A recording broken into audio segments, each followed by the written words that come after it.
Assalamualaikum warahmatullahi wabarakatuh. Perkenalkan saya Ratna Dewi, CGP Angkatan 11 Kota Padang. Dengan fasilitator Bapak Edwin Hutabian dan pengajar praktik Bu Efrita Ningsih. Di sini saya akan memaparkan aksi nyata saya modul 3.1 yaitu tentang pengambilan keputusan berbasis nilai-nilai kebajikan. Sebagai pemimpin memberikan pemahaman mendalam mengenai bagaimana prinsip-prinsip kebajikan dapat memandu keputusan seseorang pemimpin. Modul ini mengajarkan pentingnya integritas, keadilan, dan kebijaksanaan dalam membuat keputusan yang tidak hanya memenuhi standar etika tetapi juga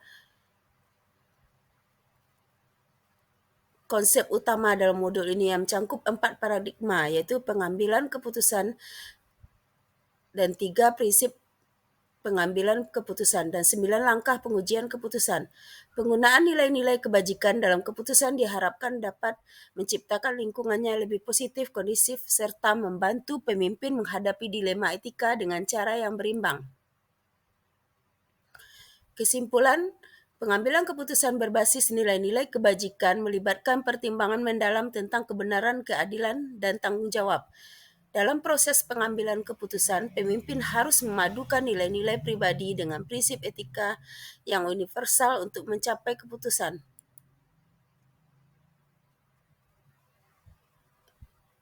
Pengalaman mempelajari modul ini menunjukkan bahwa keputusan yang baik tidak hanya berdasarkan hasil akhir, tapi juga proses dan prinsip yang mendasar. Penerapan prinsip-prinsip kebajikan dan pengujian yang sistematik memungkinkan pemimpin untuk menghadapi dilema etika lebih percaya diri dan efektif. Refleksi mempelajari modul ini memperkuat pemahaman saya tentang bagaimana prinsip-prinsip etika dan nilai-nilai kebajikan harus menjadi landasan utama dalam pengambil keputusan sebagai pemimpin. Proses ini tidak hanya membuatkan pertimbangan praktis tetapi juga memahami 4 paradigma pengambil keputusan, 3 prinsip utama, dan 9 langkah pengujian saya kini telah siap untuk membuat keputusan adil dan berkelanjutan. Hal ini juga menekankan pentingnya integritas, empati, keadilan, dan setiap keputusan yang diambil baik dalam konteksnya.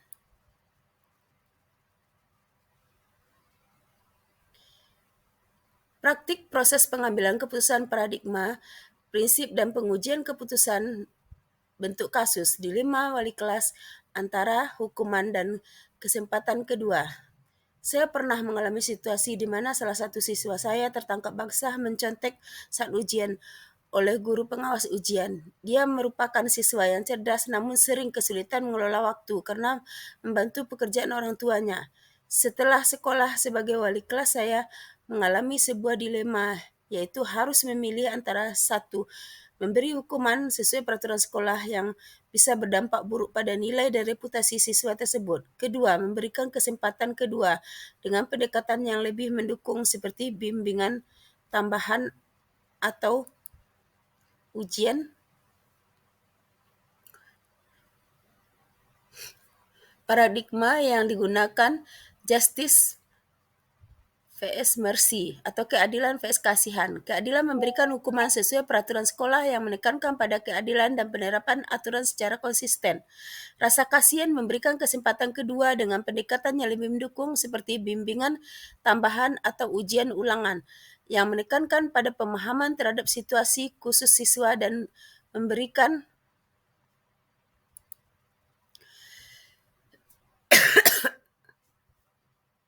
prinsip yang mendasari care-based thinking, berpikir berbasis rasa peduli. Keputusan untuk memberikan kesempatan kedua berdasarkan pada empati dan pemahaman terhadap situasi pribadi siswa. Dengan pendekatan ini, pertimbangan bagaimana siswa tersebut ingin diperlakukan jika berada dalam situasi itu.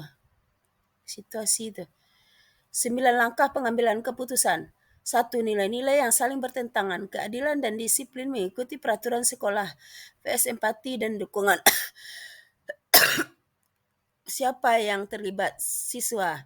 Saya sebagai wali kelas, kemudian guru pengawas ujian, siswa lain. Kemudian 3, fakta-fakta yang relevan. Siswa tertangkap mencontek saat ujian. Siswa tersebut cerdas tetapi kesulitan mengolah waktu karena membantu orang tua. Peraturan sekolah mengharuskan hukuman tegas untuk mencontek, memberikan kesempatan kedua kepada kedua bisa dianggap tidak adil.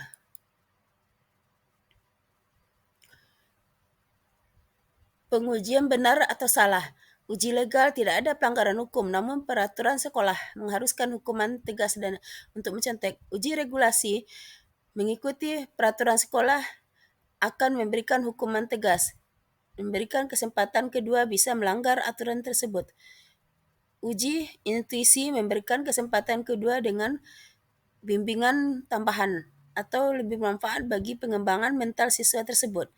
Uji publikasi, jika keputusannya memberikan kesempatan kedua dipublikasikan, saya mungkin akan merasa tidak nyaman karena bisa dianggap tidak adil oleh siswa lain. Kemudian uji panutan. Panutan saya mungkin akan mencari solusi yang mendukung perkembangan mental siswa.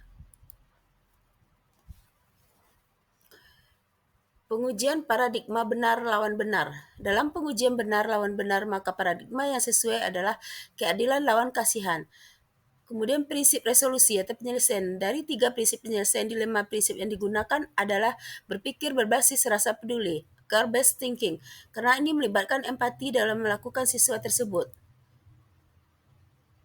Kemudian yang ketujuh, investigasi opsi trilema. Saya mencari solusi kompromi dengan memberikan siswa tersebut kesempatan untuk memperbaiki kesalahan melalui bimbingan tambahan dan ujian ulang sambil menjelaskan situasi kepada siswa lain untuk menghindari kesalahpahaman tentang ketidakadilan ini.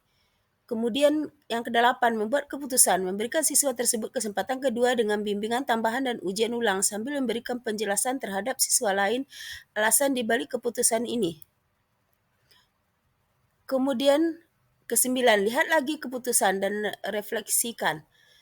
Berdasarkan keputusan diambil, maka hal ini memungkinkan saya untuk membantu siswa tersebut tanpa mengabaikan nilai keadilan dan disiplin. Saya rasa keputusan ini adalah adil dan mendidik serta sejalan dengan nilai-nilai kebajikan universal. Keputusan ini juga membantu saya menjadi lebih empati dan pengertian dalam menangani masalah serupa di masa depan serta menjaga kepercayaan.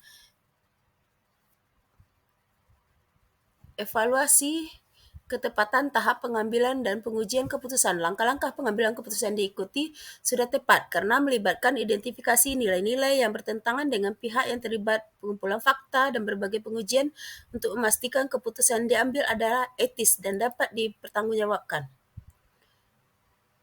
Pertanyaan lanjutan, tidak ada pertanyaan lanjutan karena keputusan yang diambil sudah tepat. Evaluasi ketepatan keputusan yang diambil sudah tepat, yaitu memilih memberikan kesempatan kedua dengan pendekatan lebih mendukung seperti bimbingan tambahan atau ujian ulang dengan tetap berkomunikasi secara transparan dengan siswa lain mengenai alasan di balik keputusan ini sehingga mereka memahami konteks dan merasa adil.